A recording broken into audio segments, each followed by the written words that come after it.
One of the most common processes as we get older, we develop congestive heart failure. So the heart can't pump properly because it's thickened or it's damaged. And then we're noticing that everybody's developing kidney dysfunction. So it's interesting, the heart pumps, the kidneys get rid of fluid and other waste products. So we're going to talk about how they're sort of combined together, and how we should think about in a really complete way, some organs of the body. So how the heart's pumping and how the kidneys are eliminating waste product and also adding different hormones to your body too as well. Tell us more. Next slide, please. Alrighty, we just wanted to show this quick video here. It's a lovely video, Dr. Curnew. You can also share your quote here as it's being played. It's quite an important video that I really like. Take a look, everybody. What will your last 10 years look like? Will you be quick enough for a game of tag with your grandchild? Strong enough to embrace every moment?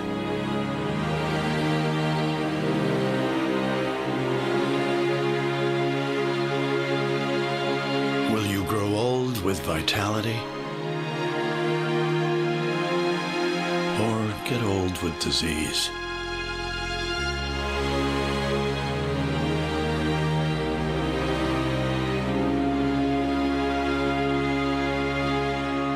It's time to decide. The average Canadian will spend their last 10 years in sickness. Change your future at makehealthlast.ca.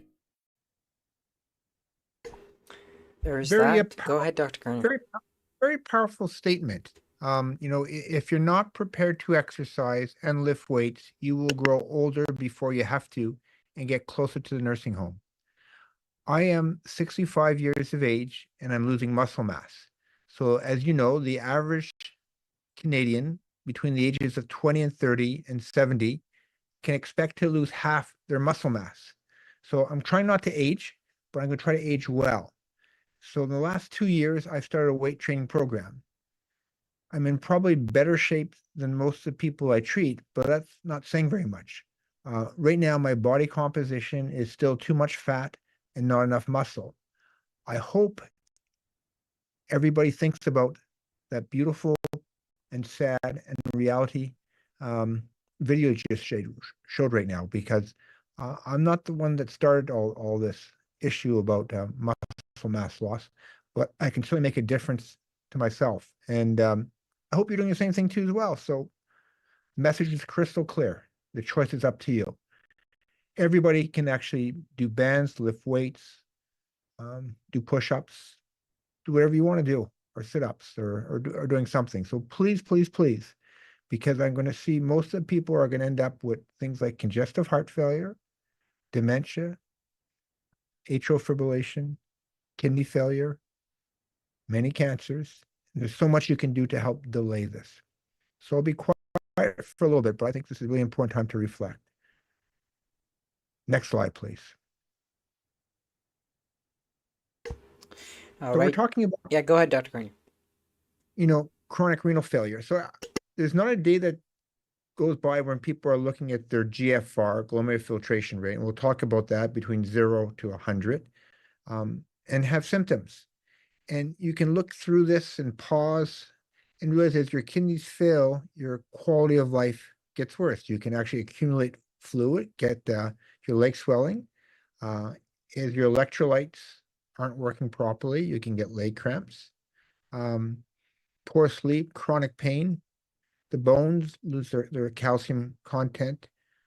It's just in fact, one of the worst ways of dying is chronic renal failure. So people end up on dialysis, their quality of life isn't particularly good. So there's so much you can do to preserve this. And we're going to actually try to preserve your kidneys for as long as you can. And we'll say this right off the bat.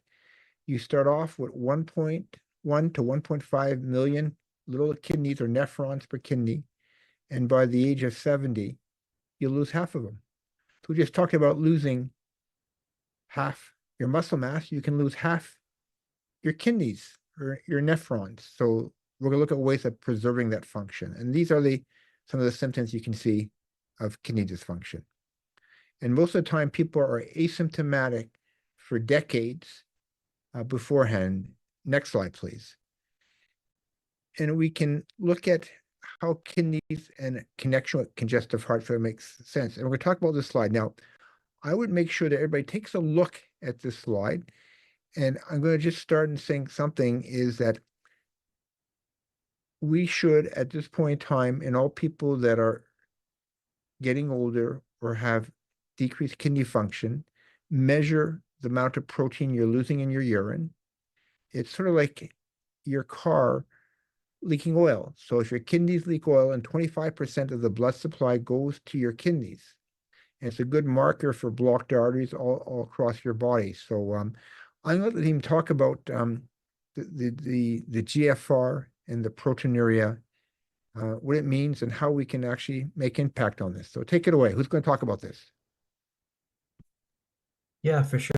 And I know Dr. Curnew has been talking a little bit about chronic kidney disease and some of the symptoms that you might see, but I think it's also important to define what exactly chronic kidney disease is.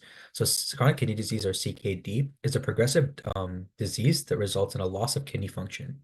So it's usually defined functionally with an estimated glomerular filtration rate, or eGFR, as Dr. Curnew was mentioning, below 60 milliliters per minute per 1.73 meters squared, which may seem complicated, but all we're saying is essentially that kidneys are not filtering enough blood. We can also define it structurally by other markers of kidney damage, such as albuminuria, which is a high level of albumin in the urine. Just for some statistics, CKD affects around 1 in 10 adults and causes around 1.2 million deaths every year, which results in an annual loss of about 28 million years of life. So it's definitely one of the leading causes of death and suffering across the world. And so, as I was mentioning, CKD is a progressive disorder, and the rate of kidney function loss is impacted by a variety of factors, which includes the cause of disease, diet, and lifestyle. But CKD is usually clinically silent until it reaches the point of kidney failure or end-stage renal disease, which can take decades. And at this point, patients would either require a renal replacement therapy, either through a dialysis or kidney transplant. And we kind of included a chart here of the categorization of chronic kidney disease. So this is according to the Kidney Disease Improving Global Outcome 2012 guidelines. But you can see here it's categorized from G1 through G5 using the eGFR measurements that I was mentioning earlier. And it's also categorized from A1 to A3 based on the albuminuria, so the high albumin levels in the blood. Well, that was well summarized. So think about this. Think about your kidneys 0 to 100%. And so again, if you have good functioning kidneys, your GFR is usually over 90. If your GFR is less than 15, you're usually on dialysis or you need kidney transplantation. And the second category is, are your kidneys leaking protein or leaking albumin? And you can see there's 2 units, milligrams per grams or milligrams per million moles. We in Canada use milligrams per millimoles. Well, in the United States, they use the other units. So I just gave both those units because depending on what paper or where you look this up. And you have to measure the proteinuria or the albumin loss in your urine when you're in a stable position. So if you just acutely ill, you're sick, your kidneys will leak protein. So you have ongoing infection, for instance. Or if you're being hospitalized for any reason, or you have a cold, you're sick, or if you're just running a marathon, you're gonna leak some protein in the urine. So you have to be in a stable position. And these common risk factors are, well, how much do you weigh? Smoking. Every time you smoke, 5 minutes of life is gone. And I'm amazed how many people will end up losing their kidneys and not knowing their blood pressure. Again, would you drive your car not knowing the air pressure in your car? And it's time that people think about that a little bit better. And one of the two bigger leading causes of kidney failure is diabetes and high blood pressure. And in fact, if your heart's not pumping, it doesn't give enough blood supply to the kidneys. and some of us have this family history. So I think this is a really terrific slide. I don't expect everybody to memorize this, but you take a screenshot of that. And so once a year right now, we're going to try to recommend for many of us, if you have high blood pressure, diabetes, your kidney dysfunction, is to measure the amount of protein lost in the kidneys. So if we haven't done that recently, we have to check that box on our lab requisition form. If you don't know where it is, let me know and we'll check that. So this is something I'm starting to look at more seriously at this point in time. Next slide, please. Thanks for summarizing that. Perfect. And now we're kind of just this webinar is going to be focused on discussing the association between chronic kidney disease and chronic heart failure. So I think it's important to maybe take a step back and quickly define what is chronic heart failure. So chronic heart failure is essentially defined by a range of either structural or functional irregularities or abnormalities. And what these do is they result in an inability for the heart to produce an adequate cardiac output or an elevated heart pressure.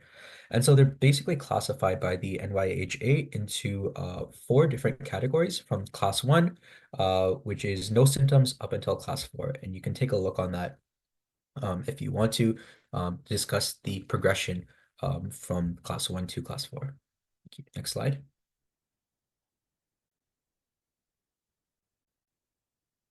Perfect. Now, CKD, or chronic kidney disease, again, and CHF, congestive heart failure, have a complex and bidirectional relationship where they both impact one another.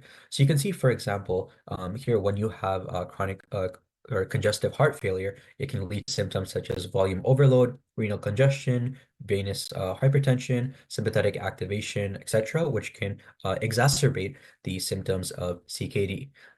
Inversely, the CKD can lead to symptoms such as uremia, anemia, sympathetic activation, left ventricular fibrosis, and remodeling, which can exacerbate congestive heart failure. They can both also lead to oxidative stress, inflammation, and endothelial dysfunction, which can exacerbate both of them. Similarly, they have a lot of common comorbidities and risk factors, which include age, hypertension, atherosclerosis, diabetes, obesity, and smoking, as we were talking about earlier. And so you can see that they're definitely interrelated, and there's a bidirectional relationship. And here's just another slide showing that the etiology, or kind of the progression of both diseases, is very similar. So we start with stage 0 with no risk factors, go to stage 1 with obesity or excess adipose tissue. We see stage 2, some of the metabolic risk factors. So that would include triglyceridemia and type 2 diabetes. Moving on to stage 3 and stage 4, which is more focused on the heart, but essentially subclinical cardiovascular disease.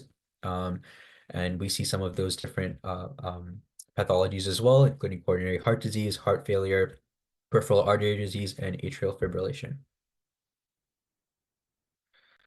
Perfect. And we definitely see that CHF and CKD is very interrelated. So for example, in heart failure, people with CKD have 15 or nearly 16-fold risk of developing heart failure compared to those with no CKD. Similarly, in coronary heart disease and stroke, the risk significantly increases if you also have CKD. Right, next slide. And this is just a slide kind of talking about the eGFR and how that changes with age. So this is essentially a kind of test you can do on your own to estimate, to focus on the use of race when estimating GFR. So you can input some of your own statistics, your age, gender, etc., and it will tell you the GFR, your estimated GFR. So it's kind of interesting is that you lose kidney function as you age. We also, one of the ways we estimate kidney function is looking at muscle mass too as well. So, and what is a normal kidney function for an 80-year-old is different than a 20-year-old. So we have to keep that in consideration. Keep telling us more. Yeah, for sure. And this is just another slide just discussing NT-proBNP, which is essentially a biomarker for heart failure, and some of the guidelines as well. So when that would lead to an increased risk. So yeah, and you can take a look at the slide if you wanted to know a bit more about that. So very interesting is that BNP, brain natriuretic polypeptide, first discovered in the brain, but we found out it's in high concentrations in the heart. And as you point out, when the pressure in the heart goes up or it's stretched, it goes up. So we use this as a marker to predict heart failure. Interesting, it tends to go up in kidney disease because you can't excrete it properly. It tends to go up as we get older. It goes up in atrial fibrillation. It tends to go down as we gain weight, and that was something that we didn't know initially. So there's an acute rise for acute heart failure or a chronic rise in chronic congestive heart failure. So if you're short of breath on a regular basis, in the chronic situation, and we use a BNP if your body mass index is less than 27 at 300. And as you gain weight, you can see that we can use a number of 220. And in very overweight people, body mass index over 25, you can use 125. Now, I'm not saying this is the right number for everyone, but basically a number over 150 is an abnormal value and needs to be adjusted for body size. So we're entering a trial right now, and these are the criteria that we're using as one definition or part of the definition of congestive heart failure. So this is a biochemical test telling us that the pressure or the volume in the heart is overworked and overloaded. And so these are some numbers you can look at to give you some clues to this. Next slide. Great. Perfect. And here's just a slide that discusses the Kansas City questionnaire. So it's just a general questionnaire that looks at heart failure and asks some different questions regarding that. And it should be conducted once a year for people, or sorry, it should be conducted regularly so that people can monitor their symptoms. And Dr. Curnew, if you want to add anything. Yeah, so it's a scoring system between 0 and 100. 100, I'm perfect. My Kansas City questionnaire is still 100. 0, you're dead. But basically, it's like a report card 0 to 100. So if you have a Kansas City questionnaire around 50 to 60, you have quite severe congestive heart failure. If your score is 80 to 90, the amount of symptoms you have from congestive heart failure is quite low. And we really have a YouTube video about that, and you can actually calculate your Kansas City questionnaire. So I think it's a good thing to do periodically, maybe once to twice a year, or if your symptoms change, I think it's great.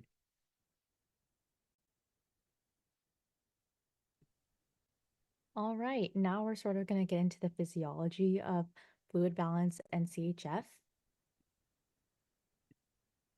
I apologize if you hear my dog in the background. All right. We like dogs. We love dogs. I think he left a toy in here and he's trying to get in, but door's locked. All right. Anyways, so maintaining fluid balance is crucial for patients with CHF, as fluid retention can exacerbate CHF symptoms, stress the kidneys, and lead to hospitalizations. Effective fluid management, often achieved through the use of diuretics, helps alleviate pulmonary congestion and improve patient quality of life. Excess fluid essentially increases the volume of blood the heart needs to pump, putting additional strain on an already weakened heart. In addition, fluid congestion can lead to renal retention of sodium and water, resulting in intravascular and interstitial fluid volume expansion. And this fluid overload can cause increased pressure in the heart and lungs, leading to worsening heart failure and potentially acute pulmonary edema. So as you can see on the slide, this is what happens to the alveoli of your lungs in a pulmonary edema. So you just have that fluid there. Yeah, your lungs are like a sac. It exchanges oxygen and carbon dioxide. And so if it gets full of fluid, you can't breathe properly, get short of breaths. And that's a beautiful picture. I want to be the top one on there where there's no fluid in my lungs. And then you can see that you can damage your capillaries by, like smoking, scar tissue, fibrosis, pneumonia. But heart failure is that you can get really quite short of breath, happen very quickly. Your legs may be swollen. You can't lie flat in bed. You're sleeping on a couple of pillows. You're short of breath. And if you measure the saturation of oxygen in your bloodstream, it may be lowered less than at 95% or so. So your lungs age like the rest of your body, and we use diuretics. Tell us about how diuretics work. All right, so diuretics, particularly loop diuretics, such as furosemide are the cornerstone of treatment for volume overload in CHF patients. They work by essentially increasing urine production, thereby reducing excess fluid in the body itself. If you look on this diagram here, you're going to see this sodium, potassium, and 2Cl pump. So they essentially block this pump in the thick ascending limb of the loop of Henle. And by preventing sodium reabsorption, they also decrease water reabsorption. This not only relieves symptoms such as dyspnea and edema, but also prevents further deterioration of cardiac function. Controlling fluid can thus reduce strain on both heart and kidney functions, improving patient outcomes. So basically, water goes where sodium is. And so if you have more sodium in the tubule, you have increased urine and decreased fluid in the blood. However, it should be noted that the use of diuretics must be carefully managed to avoid potential complications such as electrolyte imbalances and renal dysfunction. So regular monitoring and appropriate titration with your doctor of diuretic therapy are essential to ensuring your optimal health outcomes. And while diuretics do not directly improve mortality rates, they do play a vital role in symptom management and improving the overall well-being of CHF patients. Yeah, you can't manage if you backtrack, you can't manage congestive heart failure if you don't use water pills properly. And it's like, if your basement's flooded, you got to pump the fluid out of your basement. And one of your basements is your leg. So it's one clue that you maybe have too much fluid on board. And another good clue is that if you lie flat in bed, the fluid just goes to your lungs. You can't breathe properly. So you have to either sit in a chair or sleep on two pillows. So inability to lie flat in bed is a very potential for congestive heart failure. Now, I see so many people saying, do I have to take water pills? Well, if you want your basement to be unflooded, you have to use water pills. And this is a cornerstone of therapy. And I'm amazed how people are saying, well, I don't like to go peeing at nighttime. Take your water pills in the morning. If you take furosemide or Lasix in the morning time, by 4 hours, it's usually gone.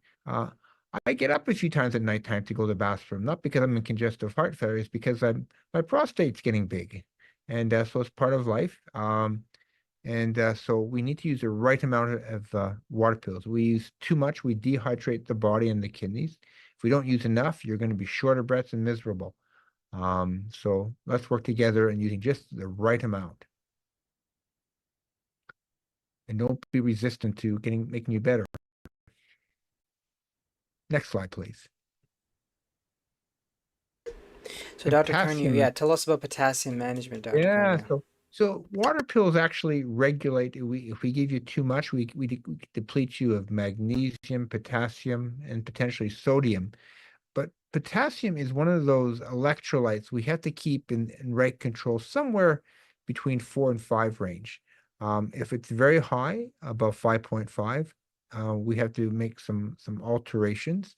If it's less than 3.5 to 4, we often have to give you either some medications or potassium supplementation. So anybody who has congestive heart failure needs to go for blood work on a regular basis. So we talked about measuring your own blood pressure, measuring your own weight, knowing what your electrolytes are, because we have some very powerful medications that can actually cause your potassium to go up. And those will be things like aldosterone and antagonists, ACE-ARB therapy. We have medications that will actually deplete you of potassium, and that's furosemide, Lasix, hydrochlorothiazide, and indapamide. So we need to keep that in a really tight environment. The other interesting thing is that potassium is found in many cells, such as red cells. So when you go for blood work, if the red cells break during that blood collection, called hemolysis, the potassium level goes up, and that can give you a false elevation of potassium levels. And so it's just something that we have to keep an eye on.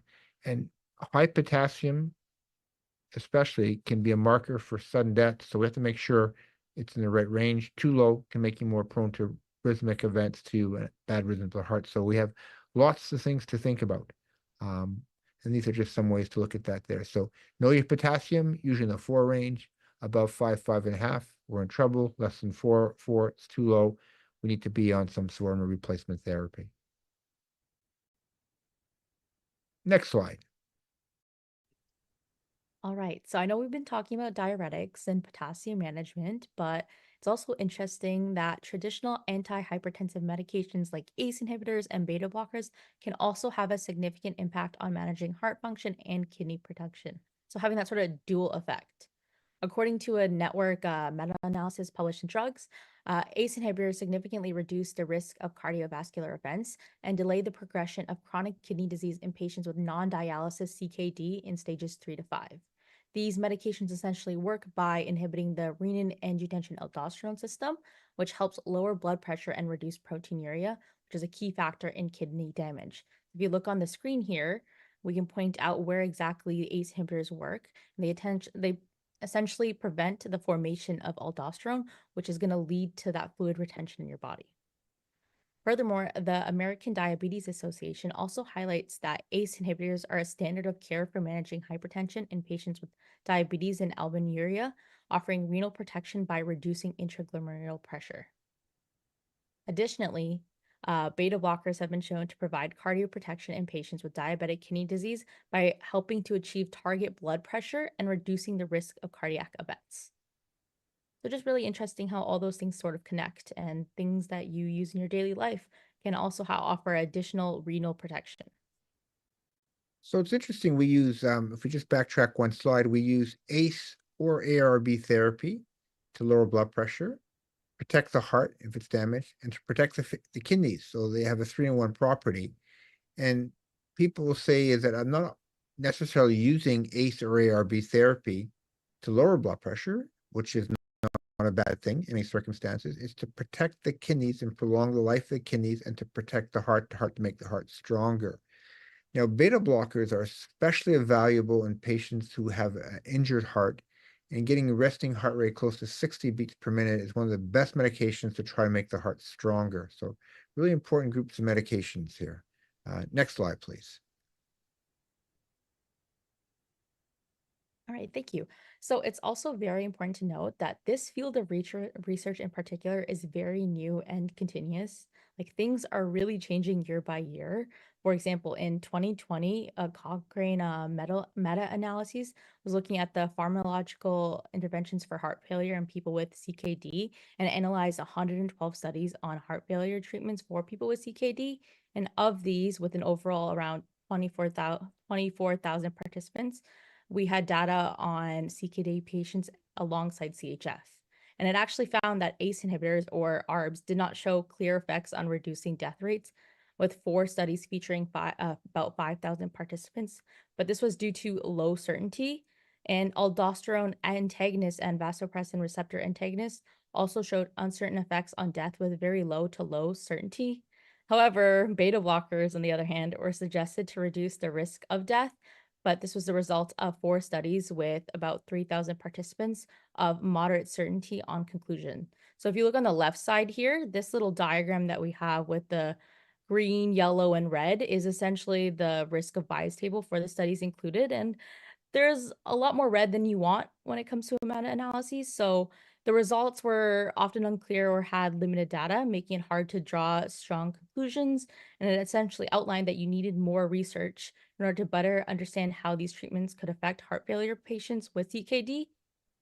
Thankfully, though, in 2021, we had the European Society of Cardiology lay out evidence-based guidelines on the treatment of acute and chronic heart failure, with a section dedicated specifically to kidney dysfunction. It highlighted that in advanced heart failure, kidney issues and resistance to loop diuretics are actually common. And so to address this, doctors usually start by doubling the loop diuretic dose and may add additional diuretics such as thiazides or metalazone if needed. So when starting RAAS inhibitors or SGLT2 inhibitors, a GFR might initially drop, causing a temporary rise in creatinine levels. However, this change is usually short-lived and doesn't harm long-term kidney function.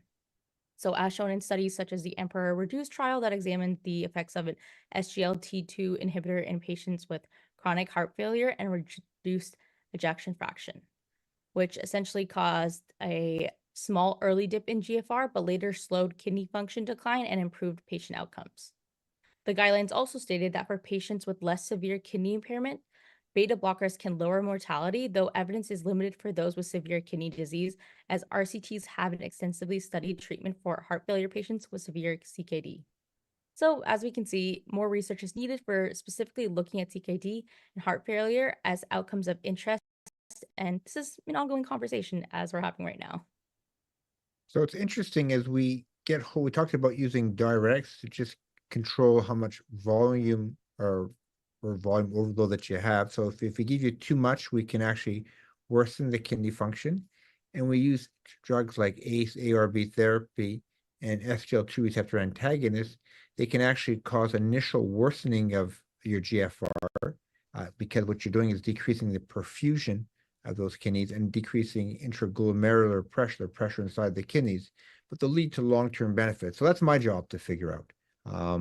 So you can keep track of things, but we don't want to react to every change because how much fluid you have on board, either too much or too little, can change these GFR readings very quickly. Next slide, please. All right, so how do you manage this? Well, diet is sort of a big area that you can focus on. So for individuals with kidney disease and chronic heart failure, dietary recommendations focus on managing fluid, sodium, potassium, and phosphorus intake to support heart and kidney health. According to the National Kidney Foundation, a heart-healthy diet, such as the DASH diet, is often recommended. The DASH diet emphasizes fruits, vegetables, whole grains, lean proteins, and low-fat dairy while limiting salt, red meat, and added sugars. So a systematic review published in the Nutrition Journal found that adherence to the DASH diet is associated with lower risks of all-cause and cause-specific mortality, including cardiovascular diseases. The DASH diet's emphasis on reducing sodium intake helps manage blood pressure, which is crucial for both heart failure and kidney disease patients. Additionally, the diet promotes the consumption of potassium-rich foods, which can help counteract the effects of sodium and support heart health. So it's a wonderful diet. The only thing is if you have advanced kidney dysfunction, your body has trouble getting rid of potassium, and potassium is found in a lot of fruits and vegetables. So for the vast majority of us, it's a wonderful diet. But if you're towards end-stage renal disease or your potassium level is on the high side, then we have to change your diet and be on a more protective effect to potassium. Great slide. Good diet. Next slide, please. All right, so these are some more specific dietary recommendations for people with CKD. Specifically, we suggest maintaining a protein intake of 0.8 grams per kilograms body weight in adults with CKD. And interestingly enough, to also avoid high protein intake, so no more than 1.3 grams per kilogram body weight in adults with CKD that's at risk of progressing. Furthermore, for sodium, we suggest that sodium intake be less than 2 grams of sodium per day, or more specifically, less than 5 grams of sodium chloride per day in people with CKD. So overall, there is limited evidence with low certainty on the use of very low to low protein diets in people with CKD. However, limiting sodium is a very important aspect of actual dietary management. And it should also be noted that if you have a lot of processed food, you're probably over your sodium limit, and sodium doesn't necessarily count if you're the sodium intake that you're using doesn't count if it's table salt. But processed food is at risk of increased sodium consumption. Yeah, just to add on to that, it still does count, but it's essentially most sodium that comes from people's diet with having ultra processed foods, fast food, that such, most of it is from the food and not as much from the table salt. But obviously, if you're somebody who's always has table salt as you eating, you're definitely adding and going over 2 grams. So my dad has a CKD, and I asked him, his nephrologist, about this, and said the table salt that people use for cooking purposes, it's not the main source of going over 2 grams. It's the actual processed foods that causes most people on a daily basis to go over 2 grams. Just wanted to put a pin on that and make it clear. And again, also regarding low protein diets, there's not great evidence and recommendations in terms of how it should be, but things that are certain is that a high protein diet is not recommended. There's also issues of sarcopenia and cachexia, where people need protein. So the protein concept and discussion for people in end-stage renal disease is a little bit different. We're not going to get into that too much, but for a majority of people who have CKD and are not close to end-stage renal disease or dialysis, that's the recommendation, just to keep it to low to moderate. It seems like to be the conservative strategy. Dr. Curnew, let us know if you have any other information on this. Yeah, so as you point out, 75% of salt comes from food, not from the salt shaker. We don't have a salt shaker at home. The other issue about how much protein is somewhere between 0.8 to 1.5 to 2 grams, depending on where we're trying to build muscle, you're acutely ill. So that's a very much individual decision. But these numbers between 0.8 and 1.3 grams are very, very reasonable numbers. But obviously, individuals can change, depends on need. But I think it's a good story that you have over here.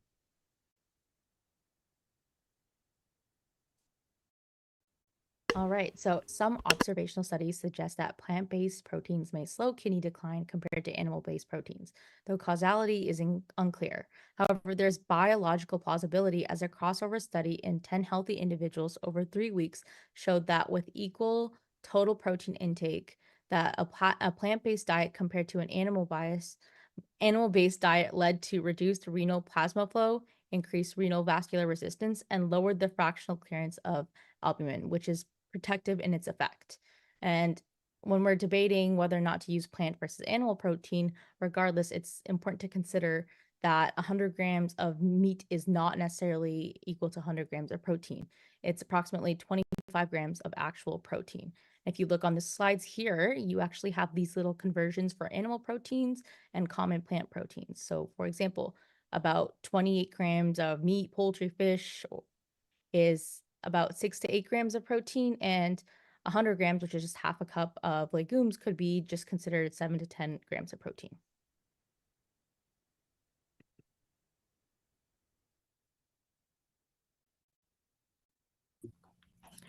All right, so talking about the 4 pillars of heart failure, the first one we have here is ARNI, which are angiotensin receptor neprilysin inhibitors, which is a combination of sacubitril, which is a neprilysin inhibitor, and valsartan, which is an angiotensin 2 receptor blocker, ARB. Moving on to beta blockers, data does support the benefits of beta blockers in addition to RAAS inhibition for patients with heart failure and reduced ejection fraction. And MRAs are mineralocorticoid receptor antagonists, which have reduced hospitalizations and death in patients with heart failure and reduced ejection fraction. But the benefit in patients with heart failure and mildly reduced ejection fraction, or heart failure and preserved ejection fraction, is still unclear. The SGL2 inhibitors are the most recent additions to foundational therapy for heart failure with reduced ejection fraction. They help with lowering blood pressure and weight loss, along with improving cardiac energy metabolism. By lowering blood pressure, SGL2 and C2 inhibitors may lower cardiac afterload and improve cardiac efficiency, which ultimately results in benefiting a patient with heart failure. And clinical studies have also shown consistent weight reduction in patients who are taking SGLT2 inhibitors. Next slide. It's actually remarkable that these categories, these 4 pillars of therapy, have changed the practice of medicine. Normal ejection fraction is about 55%. Once your ejection fraction is 20% or less, 1-year mortality approaches 50%. And so if your ejection fraction is less than 40%, we look at using these 4 categories of medications. Now, neprilysin inhibitor and Entresto has been around. It's more stronger on blood pressure. It's more costly, so we often can use ACE-ARB therapy depending on price and also on what your blood pressure is. But these 4 pillars are just dramatic. And the first thing is, if you have a weakened heart muscle and you're in a normal heartbeat, aiming for a resting heartbeat of 60 beats per minute with a beta blocker is sort of our target therapy. So we're not using these medications to lower blood pressure. We're using these medications to block hormones that damage your heart. These hormones get overactive. It's like the forest fire is taking control of the fire. We have to put out the fire, and these medications actually calm down these extra hormones. Remarkable change in practice. So there's so many people that we can actually make the heart stronger. And once you use these medications, for most people, we keep them forever because once you stop the medications, you're at risk for happening again in many circumstances. So thank you for sharing that. Next slide, please. Perfect. And of course, all these four pillars are evidence-based. So for example, for the mineralocorticoid receptor agonists, so the MRAs, there was a recent meta-analysis conducted that basically did a individual patient-level meta-analysis of the RAAS trial, which looked at spironolactone, which is a type of MRA. And it found that in the case of cardiovascular death, it reduced the risk. So it found a hazard ratio of 0.69, so a significant reduction in risk of cardiovascular death for those who took spironolactone. So it's kind of interesting is that if your heart muscle is reduced, that these medications are life-saving. If your heart muscle is good and strong, there's some mixed results. You mentioned their top cat is a result that looked at patients who had a good, strong heart, and they were given a spironolactone, and it showed overall a non-significant trend. But there were two countries, Eastern Europe and Russia, that enrolled patients that really probably didn't have heart failure. So if you exclude those patients, there's a benefit. The new medication I'm showing in front of you is called Kerendia or Finerenone. It's been actually shown to be of value in diabetes with kidney disease, and we'll come back to that a little bit later. We're also part of a well, here we go. We have the Finerenone trial here. A couple of trials, one in chronic kidney disease, so they're protected to the kidneys and they're protected to the heart, mostly in the diabetic population so far. So that's where they've been really well studied, and thank you for showing that. So, you know, and we're also going to talk about a newer drug that has a number that were involved in the clinical trial. We'll show that a little bit later. So there's lots of emerging data because we also know that these mineralocorticoid drugs actually block fibrosis formation, and fibrosis formation is an integral part of healing process, especially in people that have a stiff heart, and so they're of value. So lots to learn. A lot more to come. Next slide, please.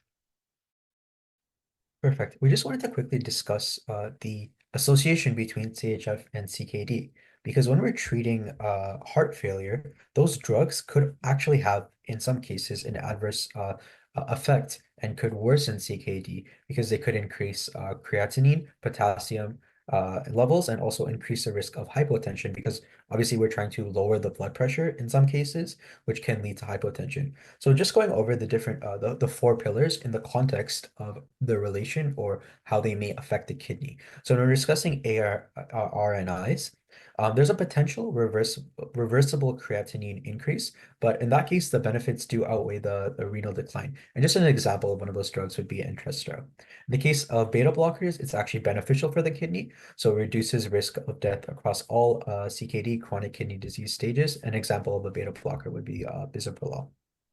Now, MRAs are sometimes concerning because there's a risk of worsening renal function, as well as hyperkalemia in the patients that have CKD. Although the studies that looked at this, it'll usually be complicated by the fact that these patients are also frail, and they're often subjects of polypharmacy, which means they're taking 5 or more drugs. So there's a little bit of I guess you could say noise in that data, but it definitely is something that we should be cautious about is giving MRAs to patients that also have CKD in addition in conjunction with CHF. And finally, in SGLT2 inhibitors, and I think Dr. Curnew mentioned this briefly, the DAPA-HF trial actually looked at this and saw that there was an initial worsening in the kidney function. However, that was followed by an improvement in renal function. So a reduction in eGFR decline, which means the rate at which the kidney was worsening was getting less and less. So that's an improvement. So definitely are considerations to be made when we're treating heart failure or congestive heart failure in patients that also have CKD. But in many cases, the benefits do outweigh the risks. So it's quite interesting is that ARNI's ACE-ARB therapy are good agents to protect the heart and protect the kidneys potentially. But if your GFR is less than 30 or so, we have to think about stopping these agents, where mineralocorticoids, as you mentioned, have the most problems with rising potassium. And if your kidneys don't work properly, you might have a problem with high potassium levels. We have to look at that, and we counterbalance that with using water pills. So we've got lots of things here, but you can see that this is a complicated world, and you need multiple medications. It's like, the Toronto Maple Leafs. It's not going to be one player. You need a combination of all the above, and we need to pick the right winning combination. Now, the Toronto Raptors are in trouble right now, and the Toronto Maple Leafs are in trouble. But the Forge soccer team has won 4 out of 5 championships already in soccer. They're a local pro team here in Hamilton, and they're going to the finals again. So they're a dynasty, and so picking the right combinations of players are really important. So the first thing is play soccer. If you can't play soccer, watch soccer, but make sure you exercise when you do these sorts of things. Next slide, please. So thank you for sharing that. Perfect. And this is really a complicated slide, but basically talks about the first pillars to chronic renal failure is lifestyle changes. If you smoke, stop smoking, or reduce. If you have a weight problem, work on that. We talked about the diet. The DASH diet is a very appropriate diet for many of us, unless your potassium is too long, too high. Physical activity. These are cornerstones of therapy and forgotten. We have medications, SGLT2 receptor antagonist, controlling blood pressure, lowering your cholesterol. Cholesterol pills don't work if your kidneys don't work. So if your kidneys are broken, at some point in time, it's going to be too late. We have to watch the blood sugar. We'll treat the blocked arteries. We have so many pools of medication. So I don't want to belabor this, but we tend to forget lifestyle changes.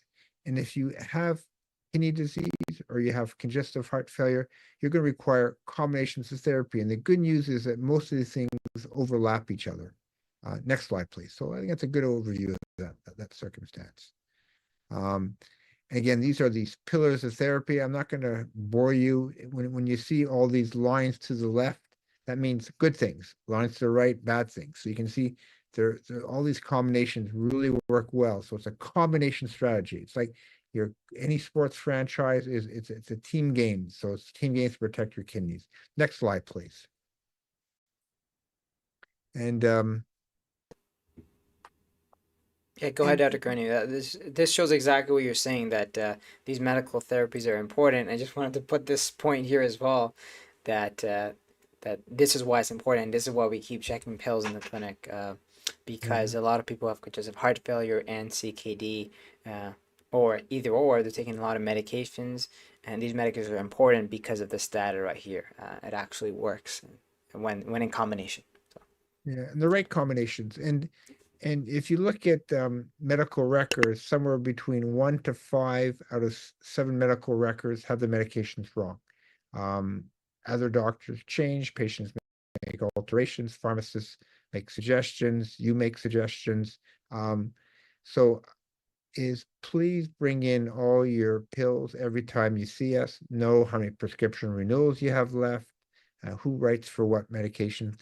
Let's get this right, because being on the right medications and the right combination preserves kidneys, your heart, makes me happy, makes you happy, makes you live longer. You're out of hospital.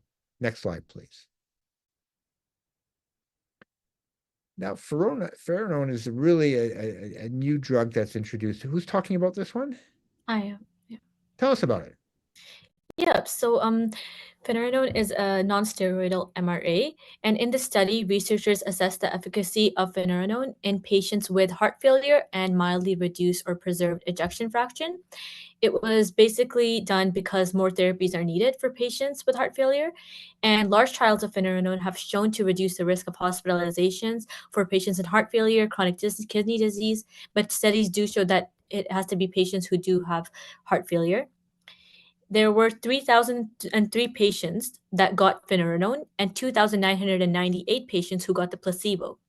The mean age of the patients was about 72 years old, and the study was composed of 54% men and 46% women.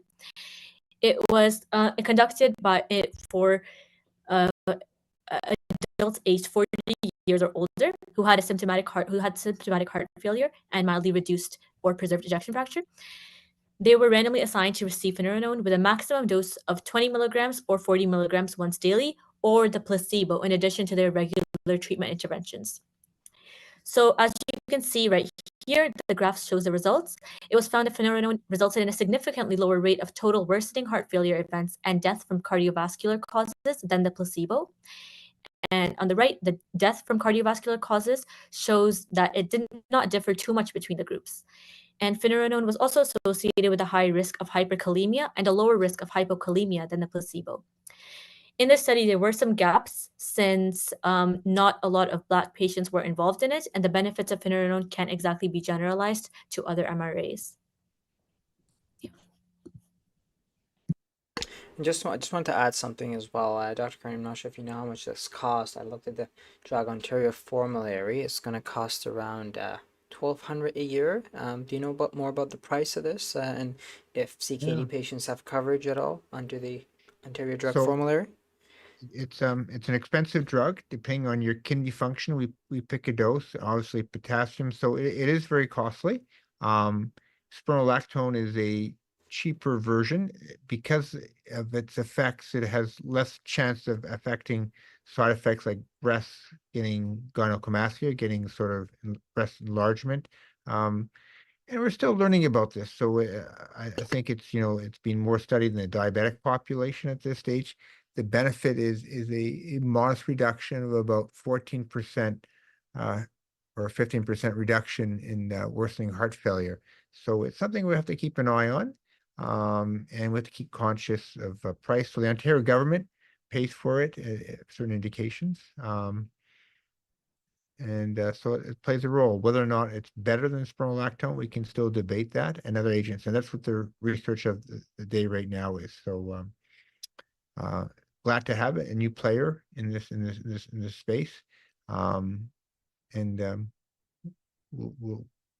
certainly using it, but I also use other drugs like spironolactone, and we'll talk about other drugs too as well. Next slide, please. All right, just wanted to also include the semaglutide. I think we briefly mentioned in the pills of therapy. I think price-wise is a problem for many people, but it's been a medication that's been having so many different effects. So in the HF-pEF trial, they gave semaglutide in people with obesity and heart failure with preserved ejection fraction. You can see some of the outcomes here. We mentioned the Kansas City questionnaire, which was looking at your symptoms. Symptoms were improved in this trial on semaglutide. Changes in body weight, you can see that on the right side. The 6-minute walk test, where actually people felt stronger and more cardiovascularly fit to walk further. We mentioned NT-proBNP, which was a measure of pressure on the heart by stretching. That was decreased, and also hospitalization, which is probably the most important outcome.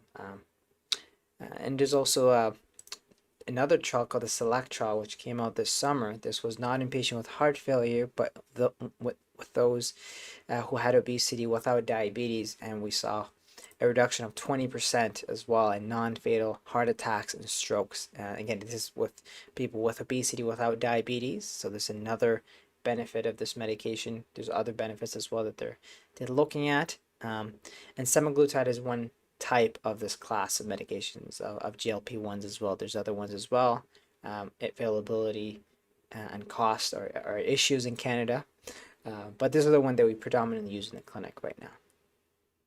So it's basically being initially studied in diabetics up to 1 milligram. You can go to 2 milligrams, but going above from 1 to 2 adds almost no major benefit, maybe 2-3 pounds the most, and the protection in blood sugar is very modest. SELECT was a trial of 2.4 milligrams in non-diabetics who have congestive heart failure,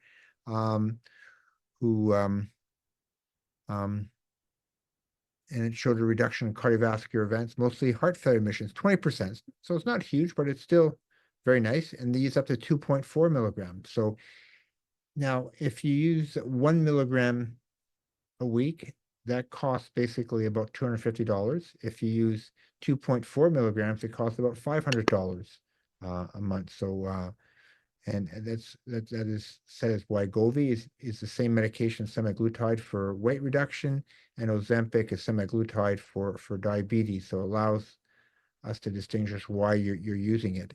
And to me, we have a number of videos and about this, and we have to pick the right dose for you and at the right price as well, because we can actually make this drug somewhere between $50 as cheapest if you're very responsive to a very small dose, instead of being $500 or $250 a month, and some people needs a higher dose right now. So and I think probably around 75% of the benefit is related to weight reduction. It does also block some hormones. People debate some of these sorts of things, but I think is that it's using in people that are more overweight to help lose weight and help to block neurohormones that suppress appetite and slow down gut motility. But we can, it's just been game changers about these drugs. So to me, is that a third of patients love the drug, third hate the drug, and because of side effects of GI, and third somewhere in between. So really fantastic benefits.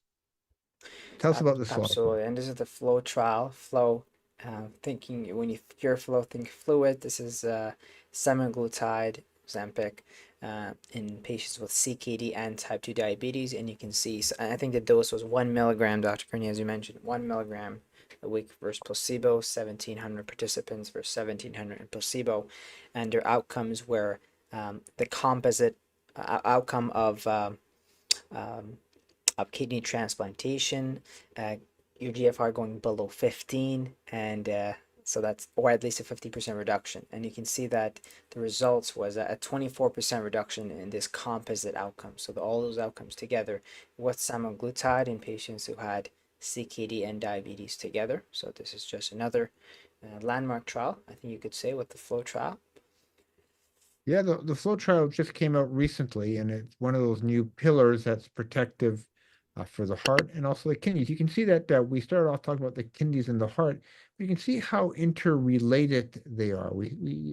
So what's good for one is usually good for the other organ system too as well. So you get a bonus of this. I think you can say the same thing for the brain as well when it comes to dementia prevention. A little bit differences, but by and large. Good point. Yeah, and this is also an excellent resource. I know we're a cardiology channel.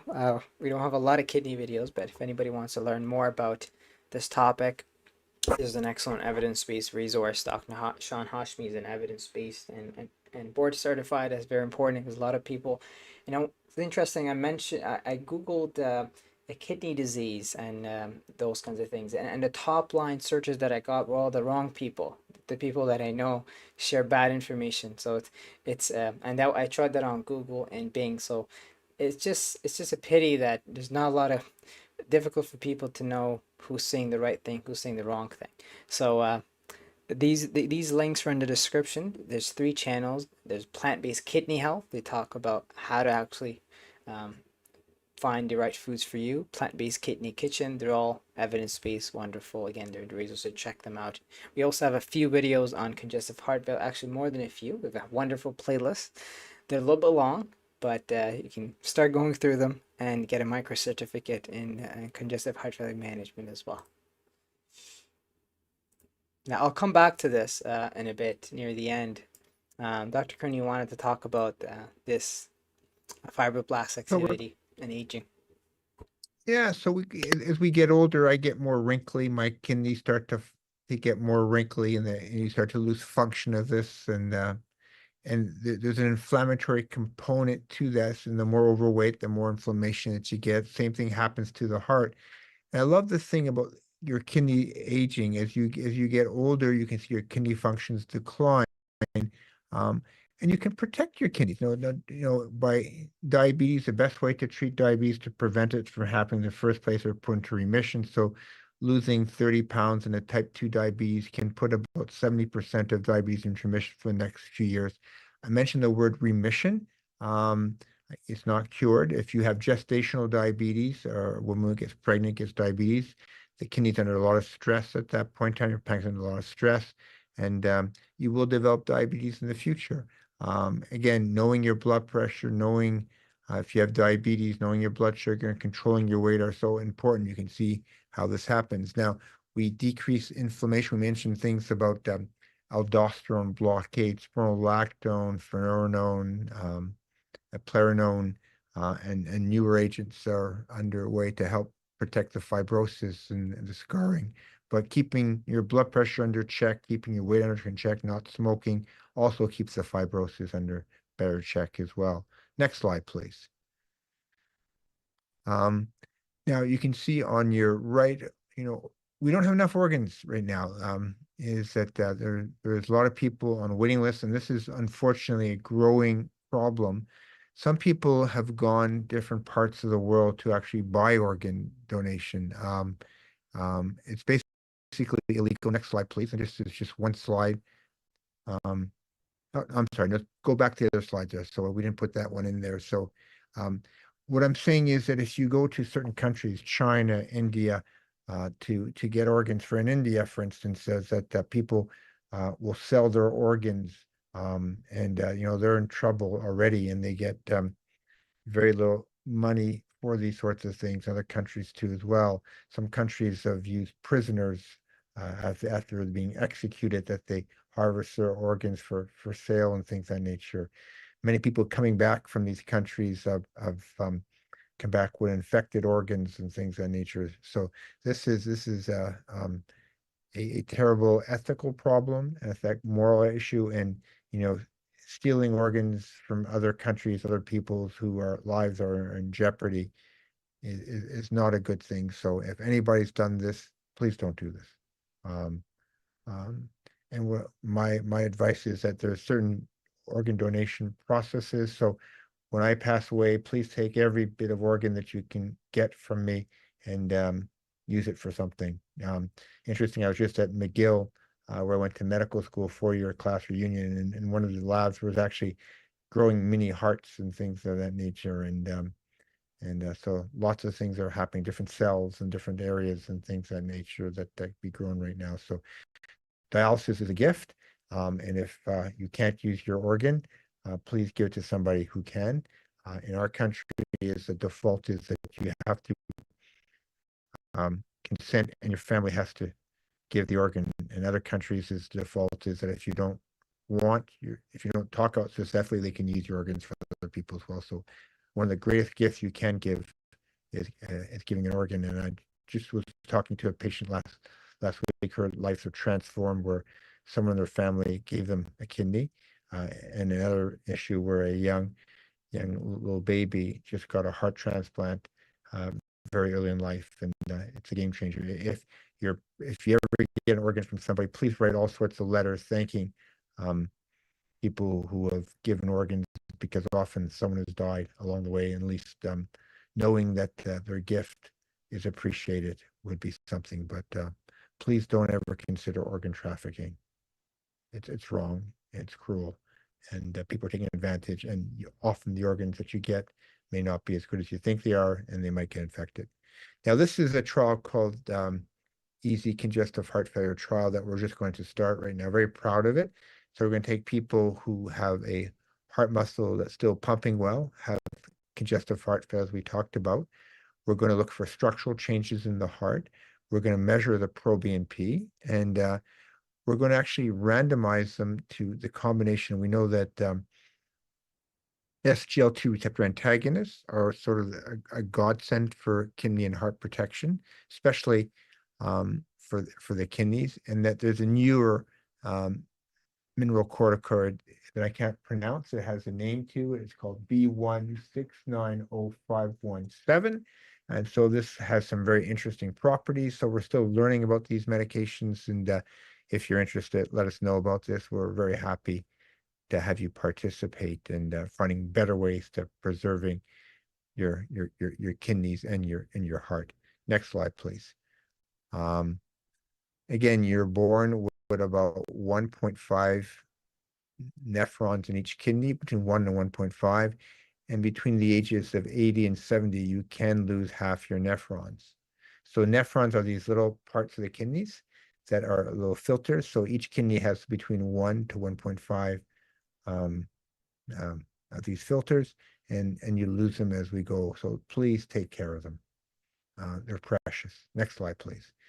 And one of the things is look at blood pressure control. Is that this is a huge meta-analysis, 600,000 plus patients.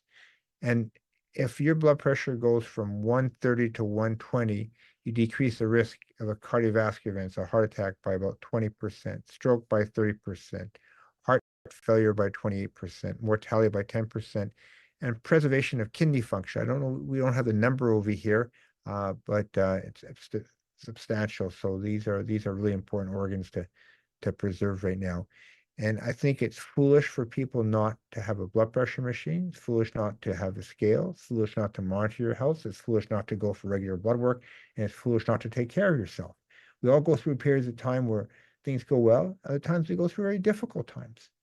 We have to realize that I get that. So, today I can do the good deed. Today I can't do a good thing. I think so. But really keeping track of this. So I measured my blood pressure 3 times this weekend. It was 122 over 78, was 116 over a 78 pulse of 64, and the third one was similar. Now, that's a good weekend for my blood pressure.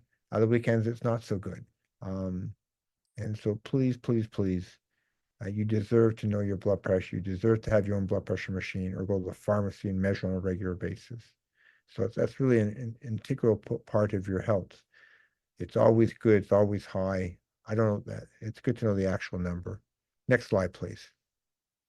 I think the next slide will be a little video that we wanted to reshare with everybody. And you can end up us here, Dr. Curnew. So we start off with that video. We always show that video, I think, to start off with, right? Yeah. I just wanted to know if you have any final thoughts on the slide. If not, we'll cover anything else. Any other questions you want to tackle? I think, is that we can start playing the bean for next little bit here. Is that, so you have to decide how you want to, how your life to be. So let's hear a little bit more again. Your last 10 years look like? Will you be quick enough for a game of tag with your grandchild? Strong enough to embrace every moment?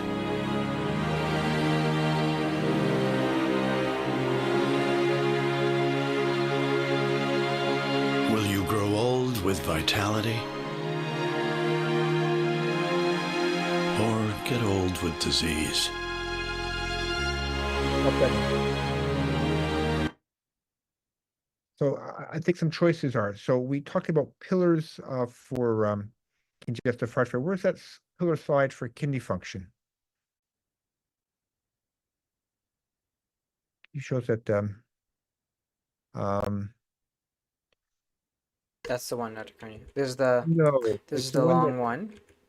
No, it's the one that it's the one that talks about includes the flow trial and things of that nature. That last one we had there. I'll put the flow trial in there for you. So these are some slides to think about, and that's the flow trial.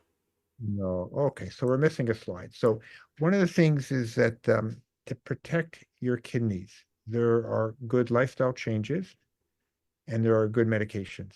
So the medications that we do is ACE, ARB therapy, protects the kidneys. SGLT2 receptor antagonists decrease end-stage renal disease by 40%. Aldosterone blockade protects the kidneys by additional 15 to 20%. Now we have the flow trial that decreases kidney function. So we have a series of drugs that are life-saving to the heart and life-saving to the kidneys. So when people say, how are my kidneys? Go back to that initial trial at the beginning that talks about GFR and proteinuria. This is a really important slide. I can't say how important it is to actually know what your GFR is, knowing how much proteinuria you have. You can see on your right some of the things that you need to know, your blood pressure, you have diabetes. But we have now 4 categories of medication to help make your kidneys stronger. And depending on how much protein is in your urine, you think about how much protein or how much your car is leaking oil makes a difference. So your GFR is somewhere between 0 to 90, let's say. And once your GFR is less than 60, we call that kidney disease. And we say it affects 10% of Canadians. It seems like it affects more than that in my mind, but that's what the numbers are. And there's so much you can do to protect them. And so I hope people take a look at this. So the medications that protect are ACE/ARB therapy, which has been around for a long time. The second category of medication.